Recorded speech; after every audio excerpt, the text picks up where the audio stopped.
Hehehe, semakin banyak yang subscribe, saya semakin semangat buat konten. Ayo subscribe.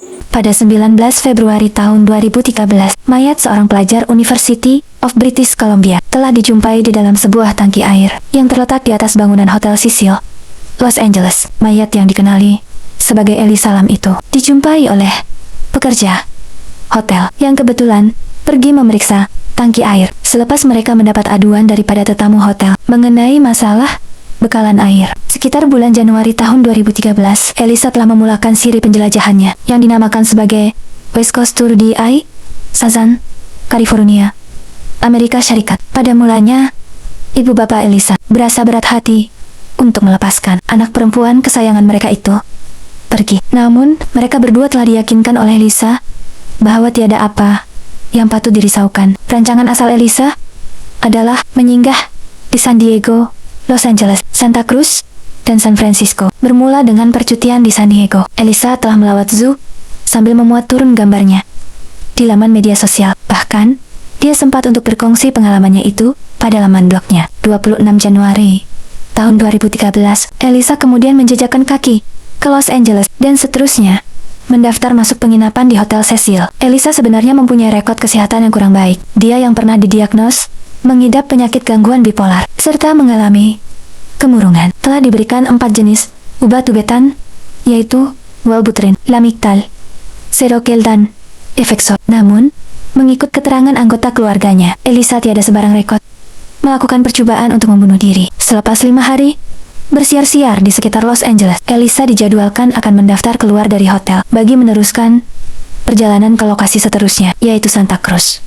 Bagaimanapun, pada hari kejadian, ibu bapak Elisa tidak menerima sebarang panggilan daripada anak perempuan mereka itu. Disebabkan berasa bimbang, ibu bapak Elisa kemudian membuat keputusan untuk terbang ke Los Angeles bagi melaporkan kehilangan Elisa kepada pihak polis. Menerusi dakwaan oleh beberapa kaki tangan hotel, mereka mendakwa ada melihat Elisa berjalan seorang diri pada waktu pagi hari kehilangannya. Begitu juga dengan penjelasan seorang pengurus kedai buku berhampiran yang disyaki antara individu terakhir melihat Elisa. Katanya, Elisa telah singgah ke kedai untuk membeli buku sebagai hadiah kepada keluarganya. Usaha pencarian Elisa yang dijalankan oleh pihak polis bagaimanapun gagal membuahkan sebarang hasil. Malah, siasatan awal mendapati berkemungkinan besar tiada sebarang unsur jenayah. Selepas seminggu berlalu tanpa sebarang petunjuk, kas kehilangan Elisa tiba-tiba telah menjadi tumpuan orang ramai serta mendapat liputan meluas daripada pihak media. Perkara ini berikutan satu rekaman video pengawasan hotel bertarikh 1 Februari tahun 2013 yang telah ditayangkan oleh pihak polis. Menerusi rekaman tersebut, Elisa dilihat siluala mengintai sesuatu dari dalam serta luar live. Dia yang bersembunyi di satu sudut dilihat menekan butang live berkali-kali dalam keadaan gelisah sambil memberikan isyarat tangan. Paling pelik, Elisa sempat lagi menari di koridor luar live. Pintu live juga terbuka dan tertutup sendiri dengan berkali-kali. Sebelum rekaman tersebut tamat, selepas video itu disiarkan, berbagai spekulasi telah timbul. Lebih-lebih lagi, Hotel Cecil yang dikatakan kotor dengan rekod jenayah seperti case pembunuhan dan bunuh diri. Beberapa teori terawal yang timbul dengan kematian Elisa adalah dia dikatakan berada di bawah pengaruh dada, gangguan mental, dan unsur kuasa gaib. Sewaktu pencarian Elisa masih lagi giat diperjalankan, pekerja hotel mula mendapat aduan daripada para tetamu tentang masalah bau busuk, air kotor,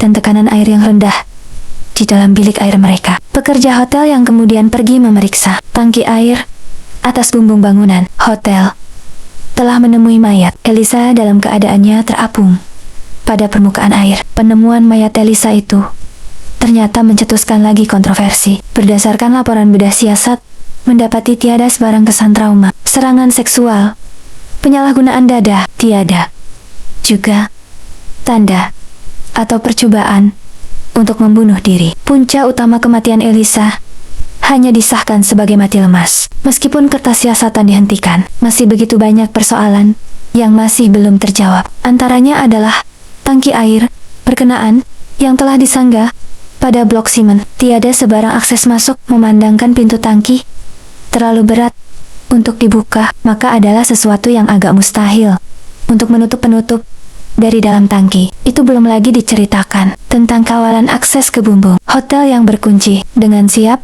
dilengkapi sistem penggerak. Jadi, jika benar Elisa membunuh diri, ku berpikirkan bagaimana dia menjejakkan kaki ke atas bumbung hotel, lalu memasuki ke dalam tangki dan menutup penutup tangki dengan seorang diri. Video live kekal menjadi subjek perdebatan case. Apa yang menjadi persoalan?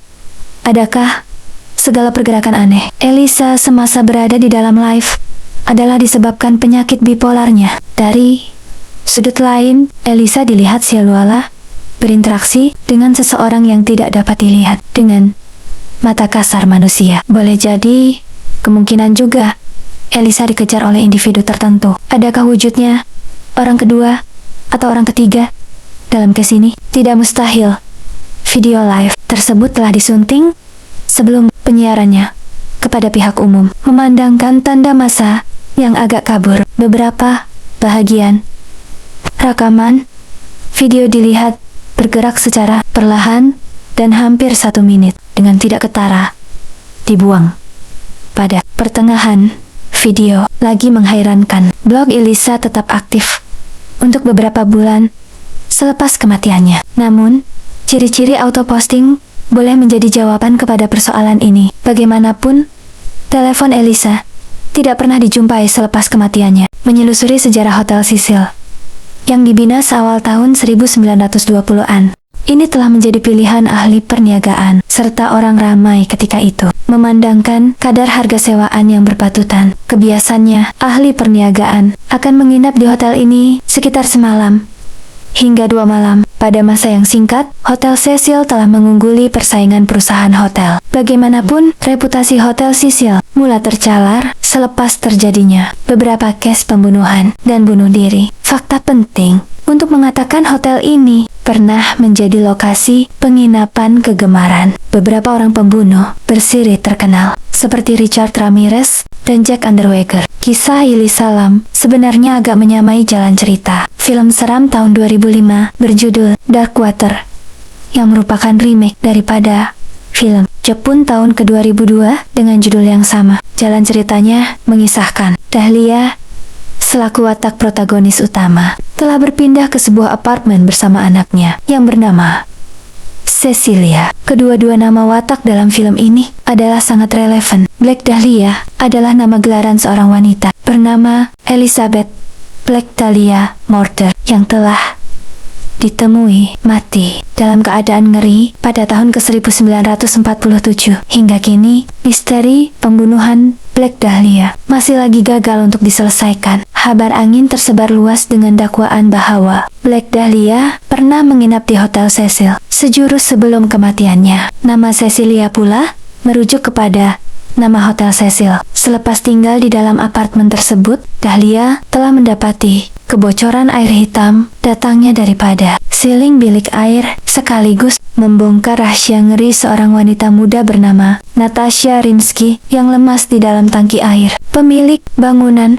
apartemen yang memang telah mengetahui tentang perkara ini enggan melakukan sebarang tindakan. Jadi adakah kematian Elisa Lam salah satu ritual yang pernah dicerminkan melalui film Hollywood? Harus diingatkan, sangkaan ini sekadar teori. Persamaan antara jalan cerita film Dark Water dan kisah misteri Elisa mungkin sekadar kebetulan semata-mata. Kematian Elisa Lam kekal menjadi misteri. Apa sebenarnya yang telah berlaku? Mengapa Elisa berkelakuan aneh semasa berada di dalam live? Adakah case ini ada kena-mengena dengan aspek ritual? Wujudkah kejadian paranormal? Kenapa Hotel Cecil kerap kali menjadi lubuk kematian? Paling pelik, mengapa pula pihak berkuasa enggan meneruskan siasatan memetik dari slogan film Dark Water? Some mysteries are not meant to be solved. Ayo subscribe.